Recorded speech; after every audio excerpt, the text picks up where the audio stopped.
Miley Cyrus went from Hannah Montana, best of both worlds, to no longer being tamed and popping that thing on the VMA stage. Our queen bee, Beyonce, went from "Let me cater to you, baby," to Sasha Fierce, to busting windows with a baseball bat. And let's not forget our island girl Riri went from Music of the Sun, Sapani Replay, to I Like Whips and Chains, to Bad Girl Riri that we know today.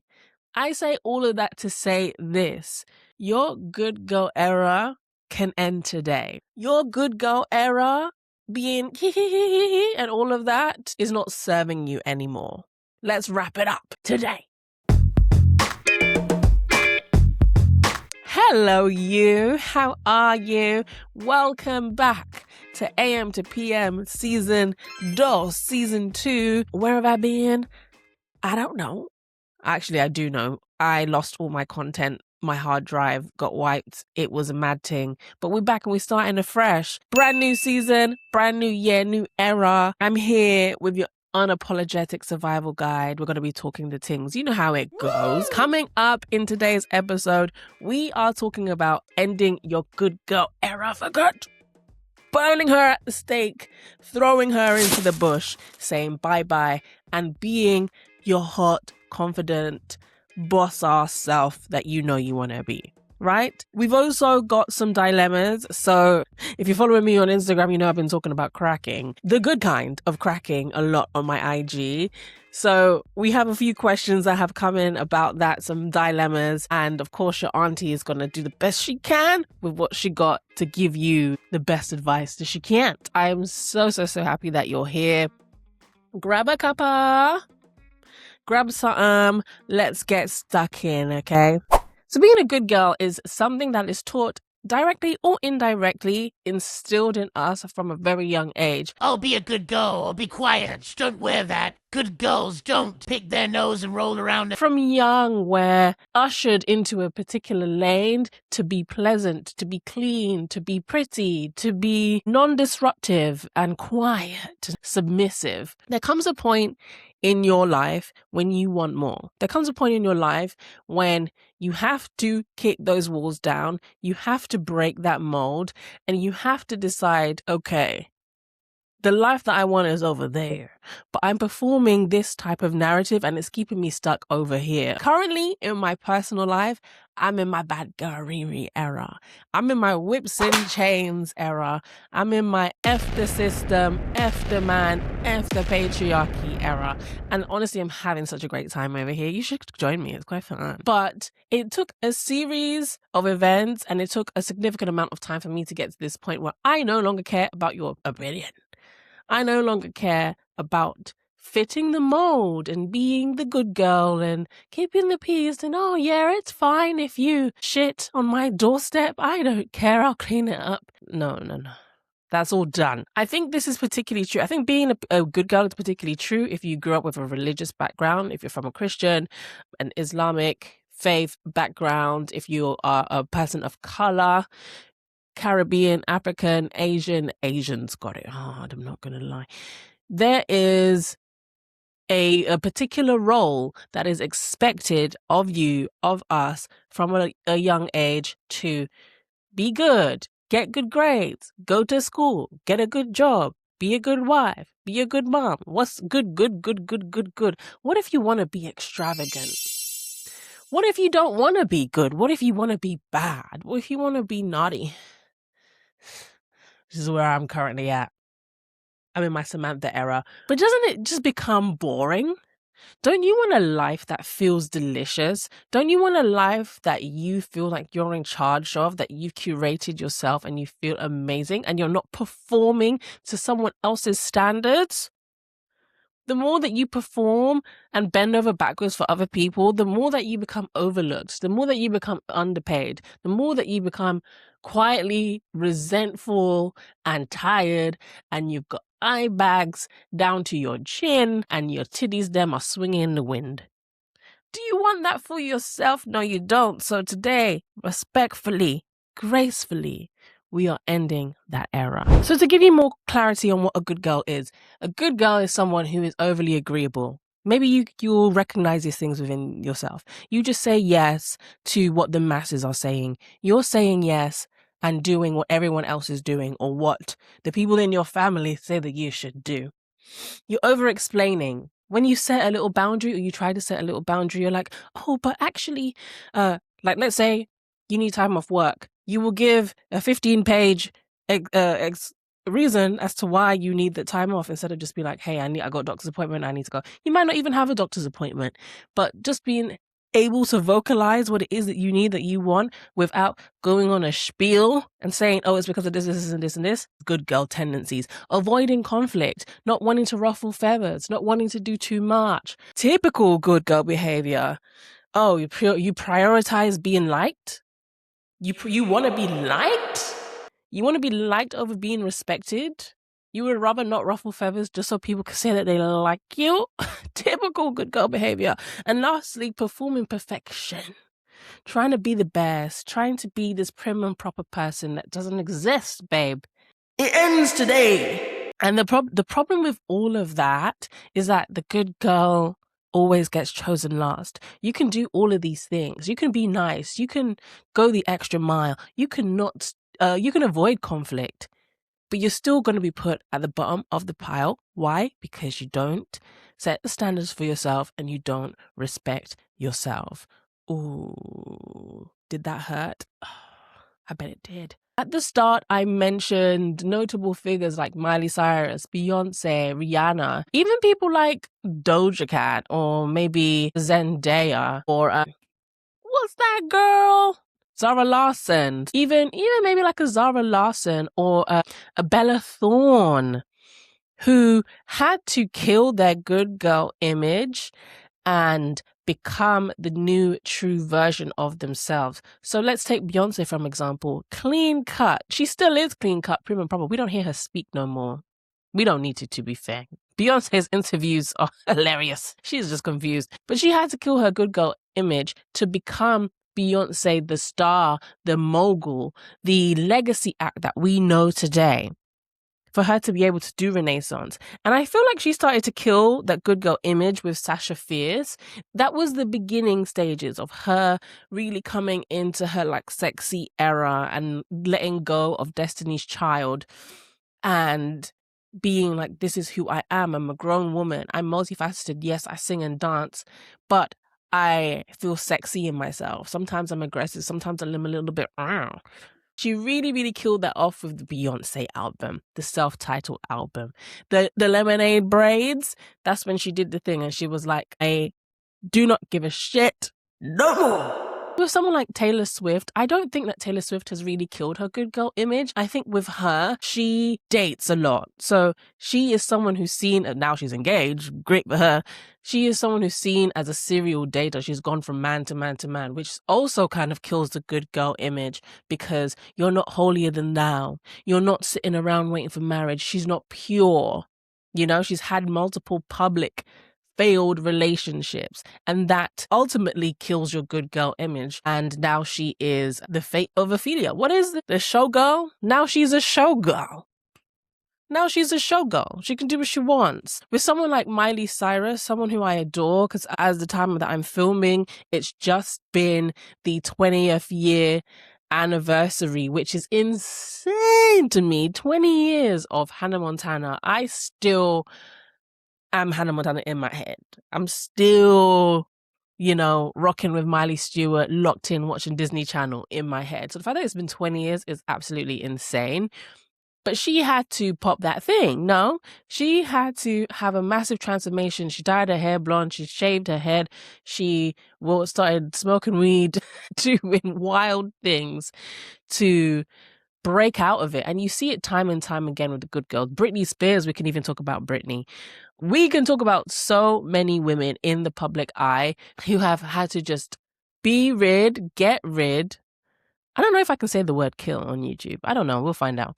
Who have to unalive their old image in order for them to thrive and then to become the fully grown, multi-dimensional, sexy, empowered, strong, confident boss women that we know them to be today. And to be able to do that, it takes immense courage.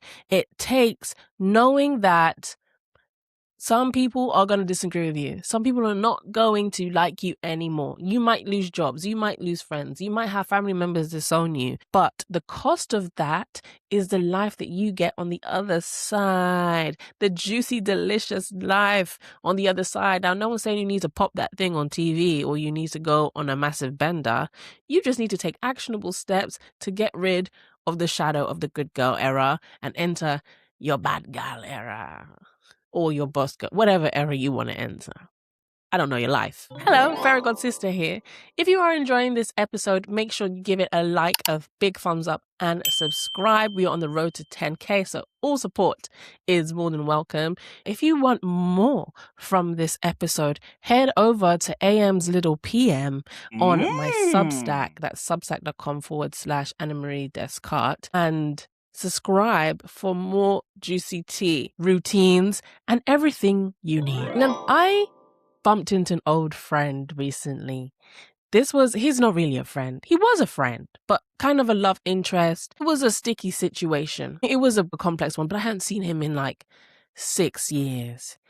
And one of the first things he said to me as we were just chatting, making general chat, saying, "Oh, how are you, XYZ?" He was like, "You've changed. Annemarie, you've changed."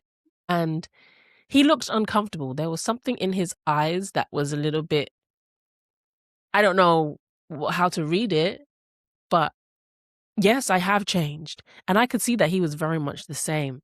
He was still the same guy, but I had elevated and I've become a completely different version of myself. And he kind of retracted. After he said that, I was like, yeah, I have actually. And he was like, good for you. And we didn't speak. He moved away after that point. And in the moment, I was like, why would he do something like that? But we used to be so cool. Surely he would be happy that I've changed. But people often love the idea or the version of you that you once were. When they were comfortable with you, when you two were, roaming the streets and doing stupidness with your life, that was a particular version of you. And now that you have moved on and elevated, and sometimes they are in the same place, that can harbor unwanted feelings. People might not know what to do with that. People might not feel like they are even worthy of still being your friend. And that comes with shedding the old light. Like now that the moment has passed, I feel like, yes, I did miss him as a friend, but that was then and this is now. And if he is still the same version of himself that, I once loved when we were friends, then new version of me now doesn't like those character traits that he possessed. So it is for the better. Now, why you need to let your good girl era end? It could be a variety of things. Like one, it's blocking your confidence, it's limiting your opportunities, it's limiting the way that you move through life, and it's also killing your sensuality. Sensuality is important to me. That's the whole vibe over here is sensuality. I had to kill my good girl era so I could allow myself to be more sensual, to be more expressive, to seek pleasure without shame. I had to unindoctrinate myself, if that's even a word, and unlearn all the things that I thought I knew about what it meant to be a woman, what it meant to be a sensual person. That's sinful. That's horrible. You can't be that. I had to unlearn of that, do a lot of internal work, and allow myself to be rid of shame. A lot of the time, what's keeping us stuck is shame. And shame gotta go. Shame and being expressive or thriving in your full identity don't go hand in hand. Shame keeps you stuck. And you cannot be powerful and palatable at the same time. You gotta pick a side. I'm gonna hold your hand when I say this. You cannot be powerful and palatable at the same time. Pick one. Do you want to dominate the world or you want the world to dominate you? I feel like I'm spitting bars today. Is it just me? Now, how to actually exit your good girl era and put that babe to rest for good is going to be uncomfortable. I want to let you know that. It's going to be uncomfortable. You're going to feel guilty. You're going to feel scared. You're going to feel sad. You're going to worry. You'll be like, oh my God, was I too much? Was I too rude? You're fine. You're good. I think while you're on this journey, have a friend that you can communicate with, that can validate you. It's always good to talk about these things. I struggle with guilt to this day. As much as I'm good at setting boundaries, I always feel guilty in hindsight of being like, yeah, I could have done this. Maybe I could have done that. But because I've practiced it so many times, I am now so comfortable with saying no and setting those boundaries. And when those feelings of guilt pop up, I just switch my brain and be like, no, it was for your greater good. You did the right thing. You did the right thing. It's okay. It will work out in your favor in the end. So you've got to stop over explaining. People don't want to listen to that. People don't want to hear you ramble on about why you can or can't do something. People want action. Like the more you move into the workforce, the more you move into the world, and you're just like, no, actually, I don't want to do that, without saying why, people will respect that. Once you start saying, oh, because of this, because of that, you've lost it. You've lost people, and people know that you're waffling, and then you go right back to square one. So remember that no is a full sentence, and that your silence is powerful, baby. Your silence is so powerful. Just leaving it as a no and a smile is great. You also have to get comfortable with being misunderstood. Some people might not get it. Some people might think you're being difficult. Some people might think you're being weird, and that's okay. Not everybody have to know.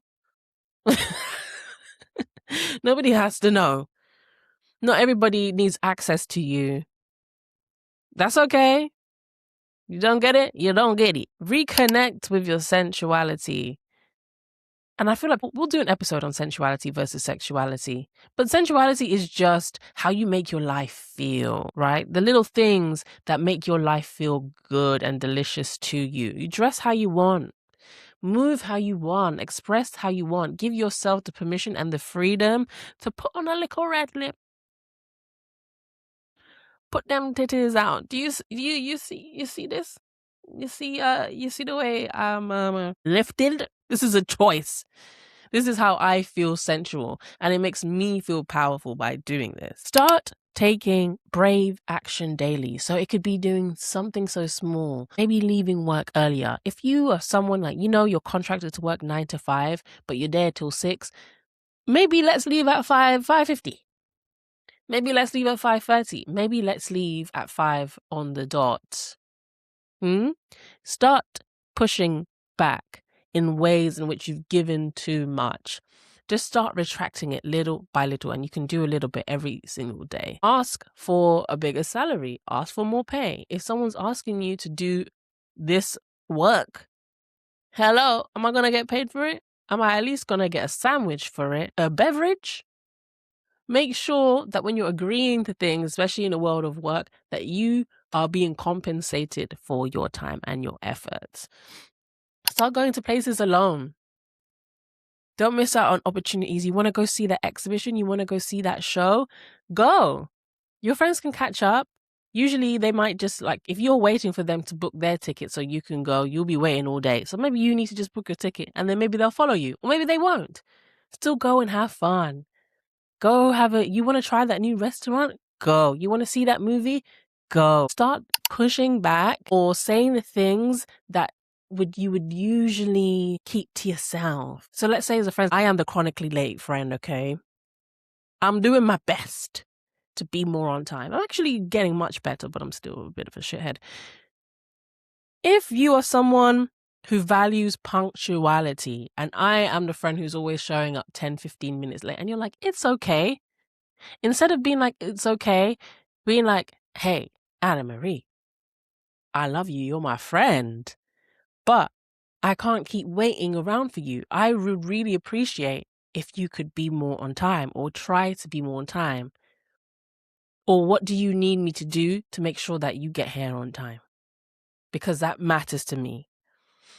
And then people will either accept the challenge or they won't.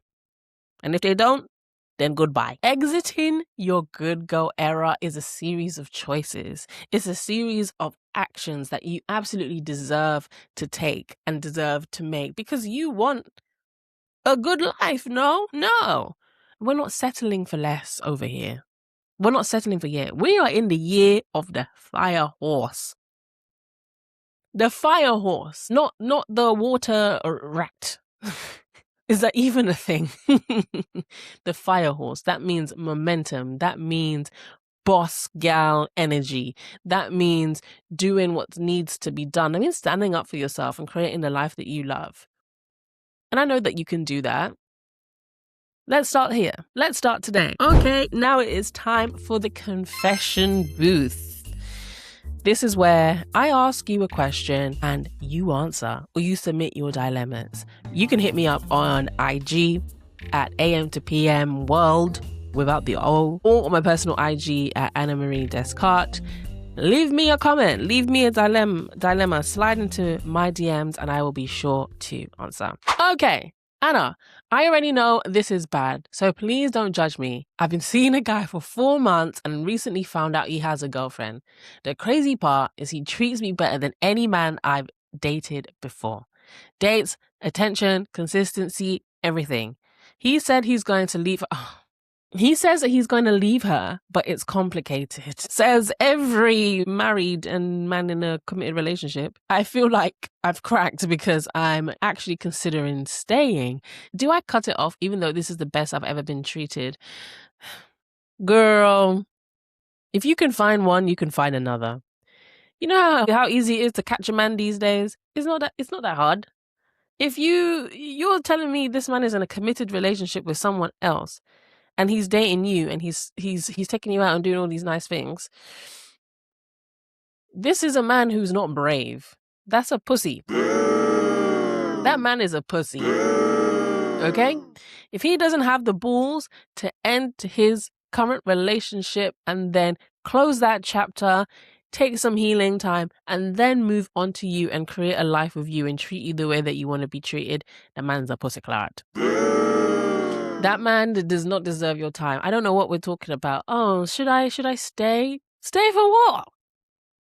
He's got 2 girlfriends. And you're there worrying, talking about, oh, but he bought me chocolate. Girl, if you don't find another man, or get up out of there and then find another man. Because I don't know what you're messaging me and telling me this for. I'm sorry. Hi, Anna. I've been having the best sex ever with a guy I've been dating for 6 months.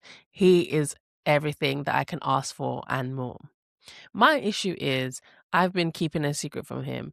I am very kinky. I like toys. I like BDSM. And I want more. We've been having great vanilla sex, but it just doesn't scratch the itch for me. How do I tell him about my fantasies? How do I introduce my kinks to him? Thank you. Oh, this is an interesting one. I feel like you need to introduce kinks very early on in the relationship. From like week 2, we need to be talking about, for me anyway, I like to be straight up. If the conversation of sex or being intimate comes up, I am a little bit kinky. Hello, what do you like? Okay, would you be okay with me tying you up? I don't know. I think maybe because you're into it, it's still very fresh, it's still very new. You can just bring the conversation up and be like, hey, maybe after you have sex one time, or when he's chilled at the end of the day, be like, listen, babe, I love our sessions. Like, I really enjoy how you pleasure me, make me feel good, you know.